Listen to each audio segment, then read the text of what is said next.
O livro dos Salmos é uma coleção de 150 antigos poemas, músicas e orações hebraicas que vêm de todos os diferentes períodos da história de Israel. 73 desses poemas são do rei Davi. Ele era conhecido como um poeta e um tocador de harpa. Mas há outros autores por trás desses poemas. Asaf, os filhos de Corá e alguns outros líderes de adoração no templo, incluindo Salomão e Moisés, que também escreveram seus poemas nos Salmos. Muitos desses poemas foram cantados pelos corais no templo em Israel. Porém, o livro de Salmos não é um inário. Em um período após o exílio de Israel na Babilônia, esses poemas foram reunidos e reorganizados no livro dos Salmos, que tem uma mensagem muito original que você não vai notar a menos que leia do começo ao fim. Para se ver como os salmos foram projetados, é bom que se comece a ler pelo final do livro, que termina com 5 poemas de louvor ao Deus de Israel. E cada um começa e termina com a palavra aleluia, que em hebraico serve para dizer a um grupo de pessoas que louve. E Yah é a abreviação do nome divino Yahvé. E esses 5 aleluias dá-se a impressão de que é a preparação da conclusão do livro. Aí eu te faço uma pergunta. O livro tem qualquer outro sinal de ter sido projetado assim intencionalmente? Se prestar atenção aos cabeçalhos, vai ver que em 5 lugares os tradutores colocaram os títulos como livro 1, livro 2, livro 3, livro 4 e 5. O que significa que esses livros se dividem em 5 seções. E a razão para isso é que o poema em cada uma dessas seções tem um final muito semelhante, o que dá a impressão de um complemento editorial como Bendito seja o Senhor, Deus de Israel, de eternidade em eternidade, amém e amém.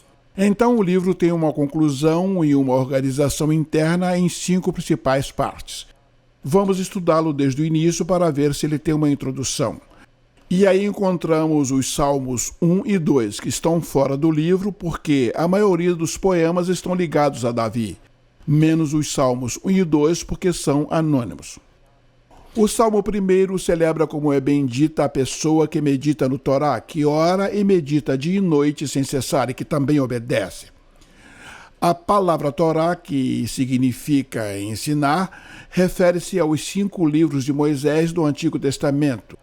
E aqui a palavra parece ser usada com os 2 significados em mente, o que explica por que o livro tem 5 partes principais.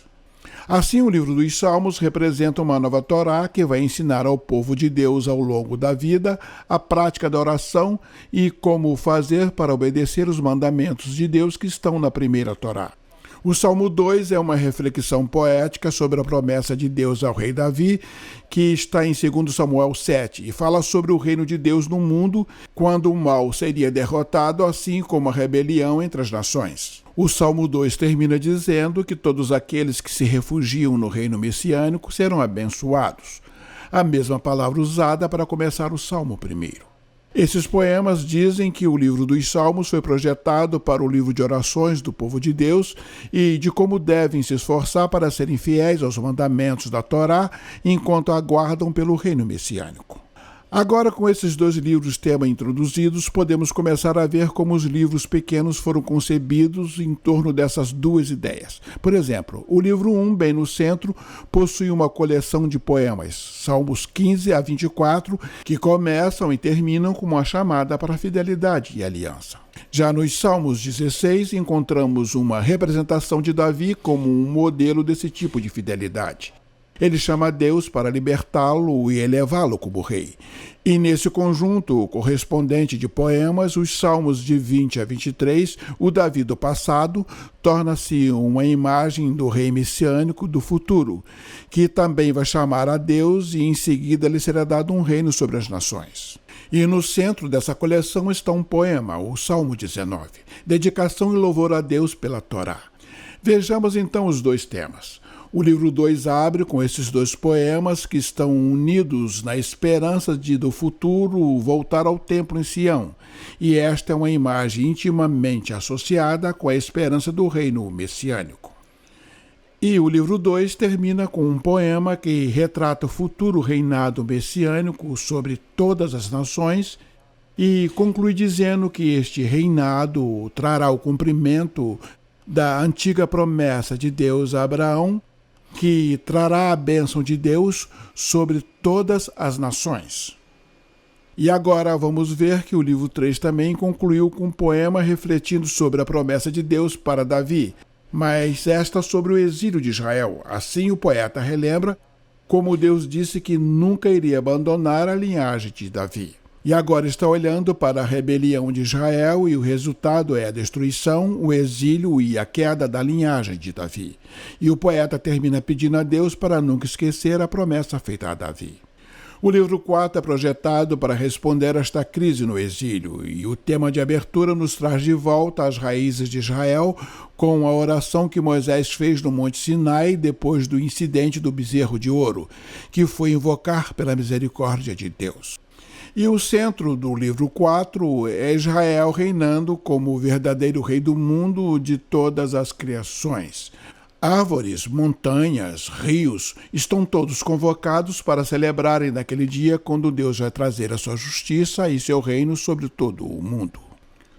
O livro 5 abre com uma série de poemas que afirma que Deus ouve o grito do seu povo e que vai enviar no futuro um rei para derrotar o mal e estabelecer o seu reino. Esse livro também contém duas grandes coleções, uma chamada de Hallel, Canção de Louvor, e outra chamada de Ascensão. Cada uma dessas coleções termina com um poema sobre o futuro reino messiânico. Sendo que essas duas coleções juntas sustentam a esperança de um futuro ato de libertação de Deus para resgatar o seu povo. E entre isso está o Salmo 119, o mais longo dos poemas do livro. É um poema alfabético. Cada linha começa com uma nova letra do alfabeto hebraico e sustenta a Torá como a palavra de Deus ao seu povo. Pois bem, os temas dos Salmos 1 e 2, Torá e Messias, são combinados aqui no poema central. No Salmo 148, toda a criação é convocada para louvar o Deus de Israel, porque ele tem levantado um chifre para o seu povo. O chifre aqui é uma metáfora do chifre de um touro vitorioso. E esta mensagem ecoa de volta para a mesma imagem usada na canção de Ana em 1 Samuel 2. E também nos leva para o Salmo 132. O chifre é um símbolo para o futuro rei messiânico e sua vitória sobre o mal.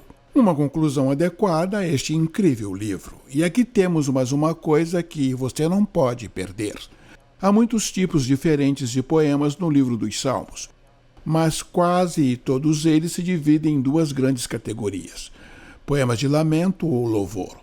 Poemas de lamento expressam dor, confusão e raiva sobre como horrível é o mundo e as coisas ruins que estão acontecendo com o poeta. E sendo assim, chamam a atenção para o que está errado no mundo e pedem a Deus para fazer algo sobre isso.